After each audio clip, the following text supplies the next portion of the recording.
about you. Thank you, Brittany. I just don't like it when you get that way. El ruido llega primero. No es una voz, no es una explicación, no es contexto. Son flashes, gritos, decenas de cámaras disparando al mismo tiempo, como si algo estuviera siendo cazado.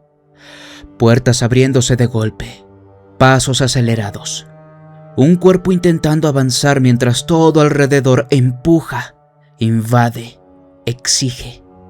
Voces que no preguntan, ordenan. Britney, aquí. Mírame. Responde. Y en medio de todo eso, Britney Spears, visiblemente desbordada, atrapada en un espacio donde no hay salida real. No es una escena aislada, no es un mal día, es rutina. Es el punto al que llegó todo, pero no donde empezó. Porque lo verdaderamente incómodo de esta historia es que cuando todo el mundo vio a una mujer perdiendo el control, ya llevaba años sosteniéndose como podía. Mucho antes de los flashes, antes de los escándalos, antes de los titulares, había una niña. Una que sin entender del todo lo que implicaba, ya estaba siendo observada. Su primera presentación en solitario no fue en un escenario gigantesco, ni frente a miles de personas. Fue algo mucho más pequeño, casi inocente. Un villancico. What Child Is This? Pero incluso ahí ya había algo. No era solo una actuación, era una evaluación. Porque desde muy temprano, el talento de Britney no fue visto como algo que desarrollar, sino algo que podía aprovecharse para explotarse. A los 10 años, aparece en Star Search, un programa que en teoría buscaba descubrir talento. Pero hay un momento breve, incómodo, que dice más de lo que parece. El presentador, Ed McMahon, le hace una pregunta aparentemente inofensiva. ¿Tienes novio? Ella responde como respondería cualquier niña. No, porque los chicos son malos. Lo que sigue no encaja. ¿Y yo? Yo no soy malo. Risas, aplausos, el show continúa. Pero ella no. Aguanta, sonríe, termina.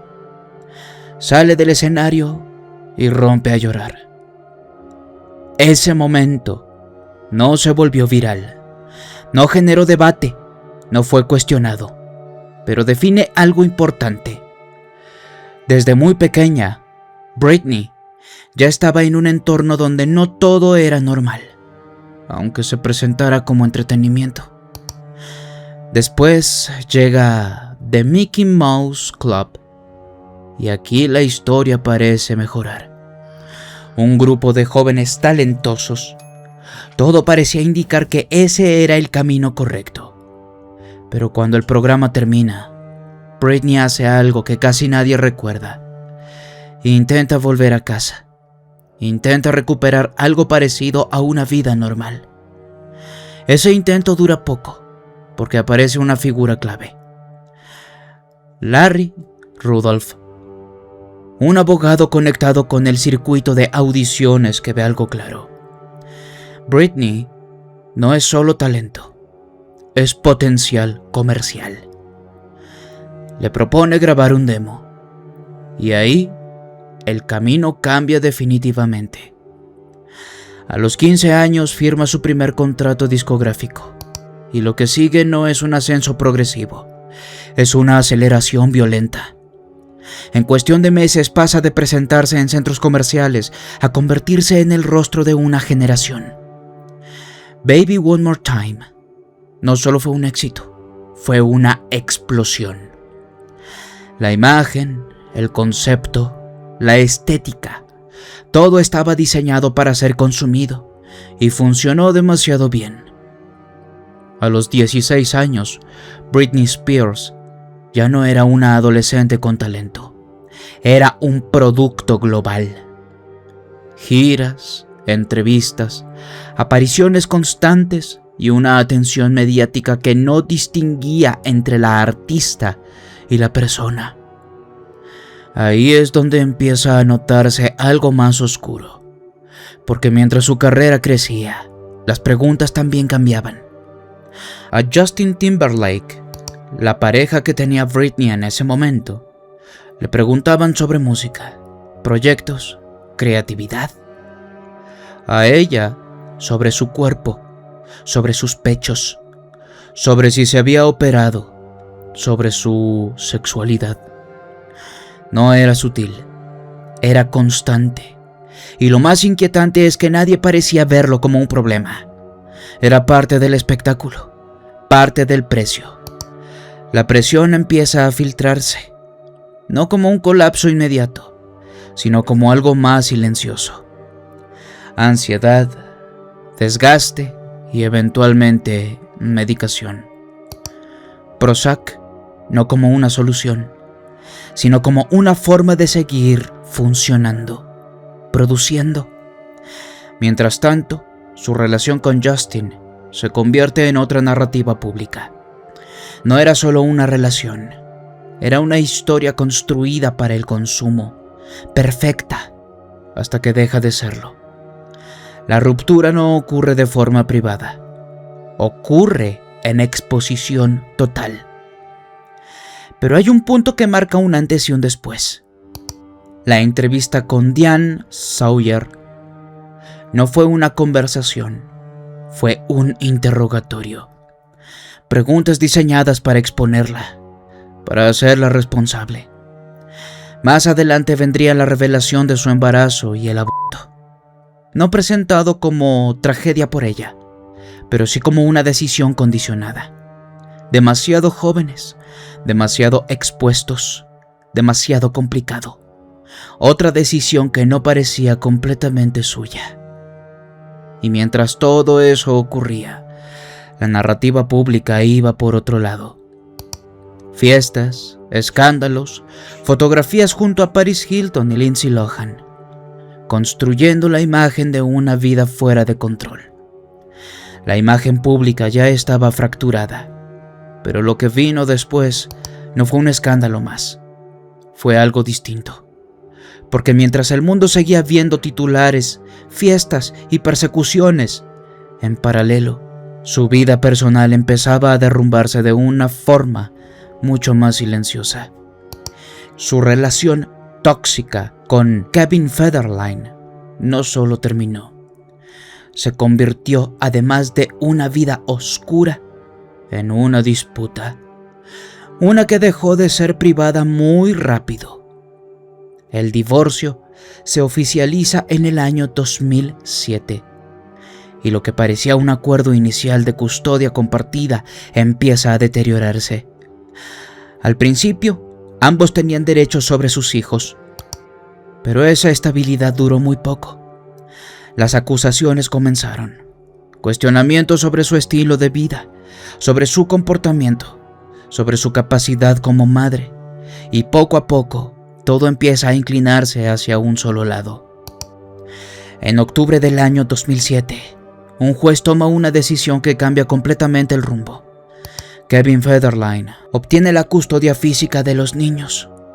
No es parcial, no es temporal en apariencia, es una señal clara. A partir de ese momento, Britney deja de tener control real sobre una de las partes más importantes de su vida. Y aquí es donde aparece uno de los episodios más discutidos y más confusos: el incidente del baño. Durante una de las visitas, Britney se encierra con uno de sus hijos. No quiere entregarlo, no en ese momento. Según su propia versión, lo estaba bañando. Se había retrasado porque al verlo con más calma, notó algo que la inquietó. Marcas, detalles que no le parecieron normales. Y en lugar de apresurarse, hizo lo contrario. Se quedó más tiempo revisando a su hijo. Pero afuera, la situación ya estaba escalando. Lo que desde dentro podía sentirse como una decisión de cuidado, desde fuera empezó a construirse de otra forma. Se reportó que no quería entregar al niño.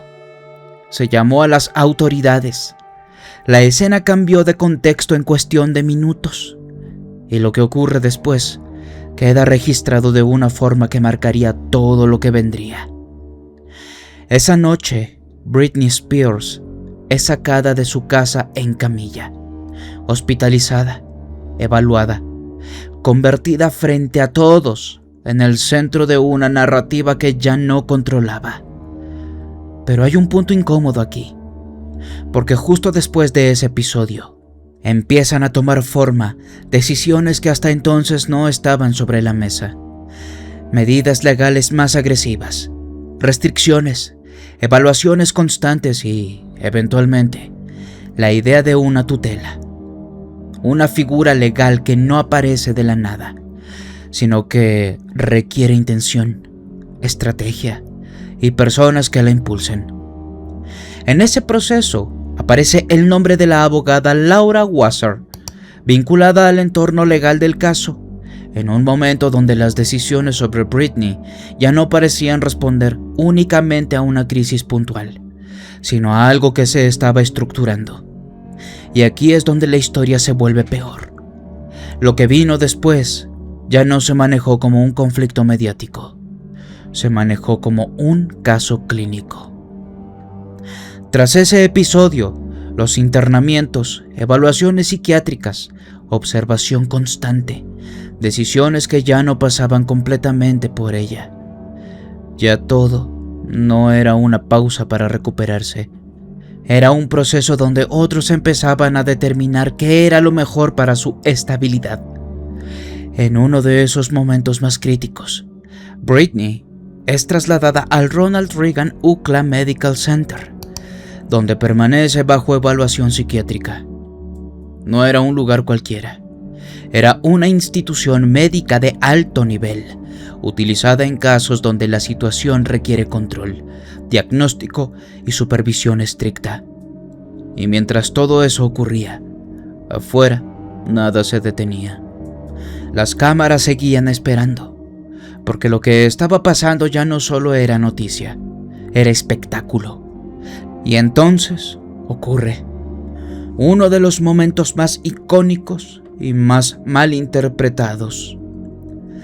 Britney Spears entra a una peluquería en Los Ángeles. No hay anuncio, no hay explicación, no hay preparación. Se sienta y toma una decisión que nadie alrededor parece entender en ese momento. Se rapa la cabeza, sin filtros, sin instrucción, sin permiso. Las imágenes recorren el mundo en cuestión de horas. La narrativa ya está hecha. Ruptura, locura, pérdida total de control. Pero lo que se ve no explica lo que hay detrás. Porque en ese punto su imagen ya no le pertenecía. Su cuerpo, su apariencia, su identidad. Todo había sido observado, criticado, moldeado durante años. Y ese acto, por más abrupto que pareciera, también era una forma de cortar, de quitar, de recuperar algo, aunque fuera la única manera posible en ese momento. Pero no termina ahí. Poco después, otra escena, otro momento capturado desde todos los ángulos posibles. El paraguas. Britney, rodeada nuevamente por paparazzis, sin espacio, sin distancia, sin respiro. Un coche, un reflejo, y de pronto, el golpe. Una y otra vez. El sonido del metal, las cámaras registrándolo todo y otra vez. La historia se simplifica. Es peligrosa, está fuera de control. Pero lo que no se detiene a analizarse es el contexto acumulado, la presión constante, la pérdida de sus hijos y el control de su vida, la exposición absoluta, la sensación de no tener ningún tipo de control real sobre lo que estaba pasando con ella misma, porque cada reacción suya ya no era vista como humana, era utilizada, clasificada, archivada, y en ese punto ya no hacía falta que ella dijera nada. Otros ya estaban hablando por ella. Y es justo ahí cuando entra la figura que terminaría de cambiarlo todo. Su padre, Jamie Spears. Hasta entonces, una presencia que no estaba en el centro de la narrativa pública. Pero tras estos episodios, da un paso al frente con una justificación clara: protegerla. En el año 2008, solicita ante la corte una tutela, una medida legal que, en teoría, existe para personas que no pueden tomar decisiones por sí mismas. Pero en este caso, la persona era una de las artistas más activas, visibles y productivas del mundo. Y aún así, la solicitud avanza y se aprueba. Y con eso, Britney Spears pierde algo que, hasta ese momento, incluso en medio del caos, aún conservaba parcialmente: su autonomía, control sobre sus decisiones personales, control sobre su carrera y, de forma crítica, control sobre su dinero. Lo que comenzó como una serie de episodios presentados como crisis individuales termina consolidándose en una estructura legal, una donde ya no se trataba de lo que ella hacía, sino de lo que otros decidían por ella. Y a partir de ese momento, la historia deja de ser sobre una caída y empieza a ser sobre algo mucho más difícil de cuestionar, porque ahora todo estaba autorizado. Y cuando algo está autorizado, deja de parecer extraño, incluso cuando debería serlo. Porque mientras Britney desaparecía detrás de una estructura legal que controlaba cada aspecto de su vida, en otro lugar, lejos de cámaras, lejos de entrevistas, existía un entorno donde el control también era absoluto. Un lugar del que durante años casi no se habló: el rancho de Jeffrey Epstein. Hagamos una pausa aquí. Quizá esto no te haga sentido, pero espera, escucha todo y saca tus propias conclusiones. Ubicado en Nuevo México, una propiedad aislada, enorme, con pista privada, con acceso limitado, diseñada para no ser vista, sino para mantenerse fuera del alcance, conocido como el Rancho Zorro, fue durante años uno de los espacios herméticos dentro de todas las propiedades de Epstein. Ahí no solo se han documentado abusos, también ideas, proyectos, propuestas que en otro contexto sonarían como teoría, pero que en ese entorno empezaban a tomar forma.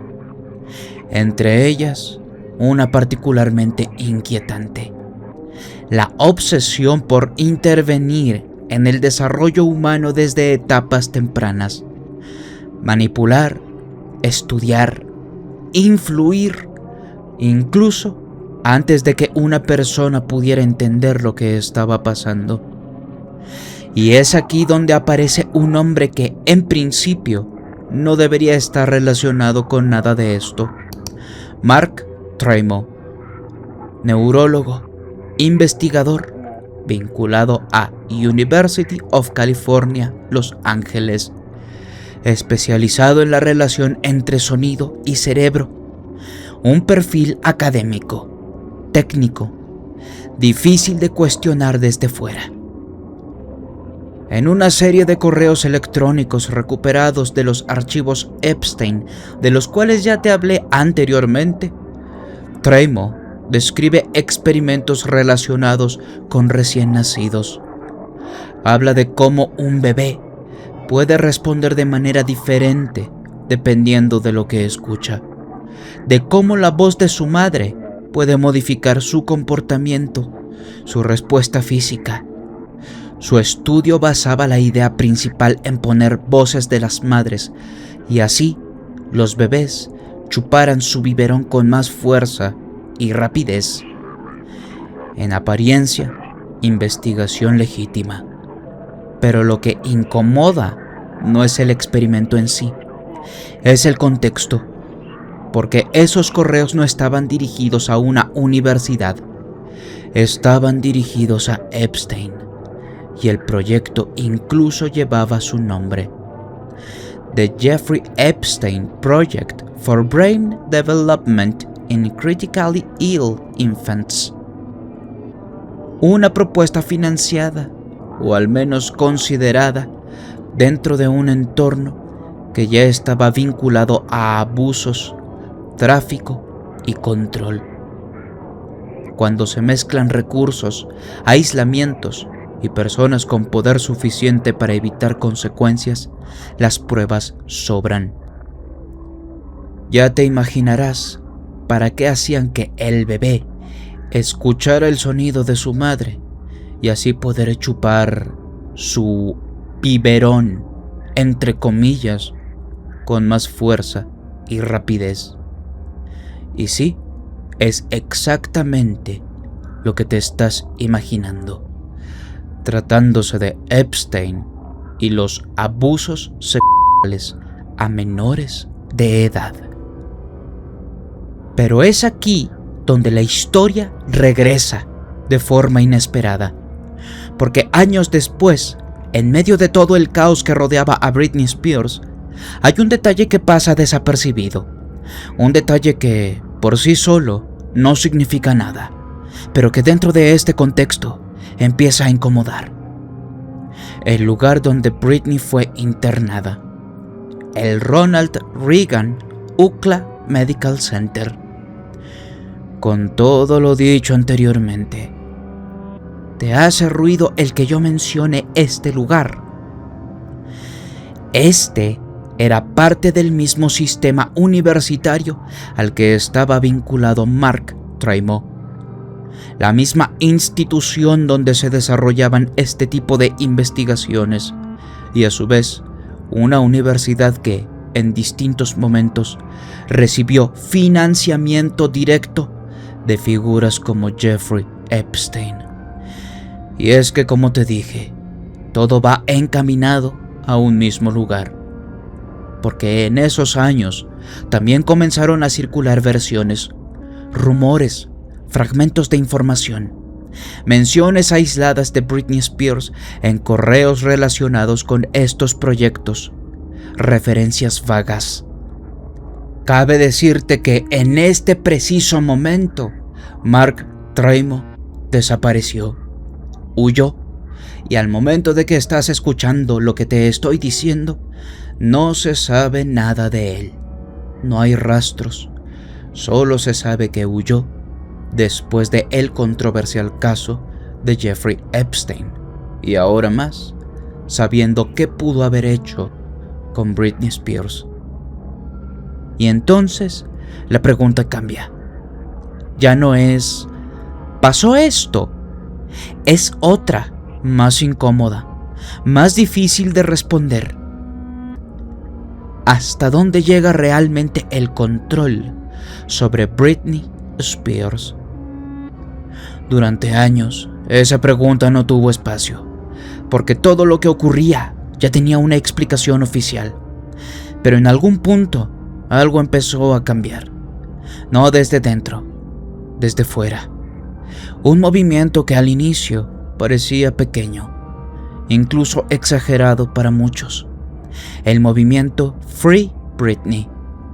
Personas que empezaron a observar detalles, entrevistas, documentos, publicaciones, inconsistencias, cosas que, por separado, no decían mucho, pero juntas empezaban a formar algo difícil de ignorar. Al principio fue descartado. Teorías, fans exagerando, pero el ruido creció, y lo que antes parecía defensa ciega empezó a transformarse en presión real, presión pública, presión mediática, presión legal. Y entonces, por primera vez en años, Britney habló. En audiencias judiciales, describió su situación como algo que iba mucho más allá de una protección. Habló de control, de restricciones, de decisiones que no pasaban por ella, de una vida donde incluso aspectos personales estaban regulados. Lo que durante años se presentó como ayuda empezaba a verse distinto y eventualmente algo que parecía imposible ocurrió. Jamie Spears deja de ser su tutor. La estructura que había definido su vida durante más de una década comienza a desmoronarse. Legalmente, Britney Spears recupera su autonomía, sus decisiones, su voz. Pero recuperar el control no significa que todo vuelva a ser normal, porque después de años bajo supervisión constante, la libertad también puede sentirse extraña. Y es aquí donde el público vuelve a reaccionar. Sus redes sociales, videos, bailes, publicaciones que muchos califican como erráticas, inusuales, difíciles de interpretar. Otra vez, la narrativa intenta simplificarse. Algo sigue mal, pero la diferencia ahora es que ya no hay una estructura oficial explicándolo. Ya no hay una tutela justificando cada comportamiento. Solo queda ella, como siempre lo ha hecho. Porque incluso en libertad, Britney nunca dejó de ser observada. Y entonces ocurre algo más en los últimos meses. Su nombre vuelve a aparecer en titulares, pero esta vez no por una estructura legal ni por una batalla en tribunales, sino por algo más directo, más personal. El 4 de marzo del presente año 2026, en el condado de Ventura, California, Britney es detenida tras presentar un comportamiento errático al volante. Las autoridades sospechan que conducía bajo los efectos del alcohol y otras sustancias. Es arrestada y liberada horas después. Un episodio que, para muchos, vuelve a encender las alarmas. Pero lo que ocurre después es lo que cambia el tono. 5 semanas más tarde, el 12 de abril, Britney Spears toma una decisión, no obligada, no impuesta, sino voluntaria. Ingresa en un centro de rehabilitación. Según su entorno más cercano, es un paso necesario, una forma de recuperar estabilidad después de un momento. No es una intervención externa, es, en teoría, una decisión consciente de enfrentar lo que está pasando. Y aún así, la sensación no es simple, porque después de todo lo que ha vivido, incluso una decisión correcta puede sentirse distinta, más pesada, más difícil de interpretar, porque durante años, cada paso que daba estaba supervisado, controlado, autorizado. Y ahora, por primera vez en mucho tiempo, todo recae únicamente en ella y sus decisiones. Aunque legalmente todo haya terminado, aunque la tutela haya desaparecido, aunque el sistema haya caído, la sensación persiste, la de que hubo algo más, algo que nunca se explicó del todo, algo que quizás nunca se va a explicar. Porque en un caso donde durante años todo estuvo controlado, autorizado y justificado, lo más inquietante no es lo que sabemos, es lo que todavía no sabemos. Y cualquier cosa que salga a la luz, dalo por un hecho que te lo estaré actualizando en este canal. De momento, dime qué opinas sobre el macabro caso de Britney Spears.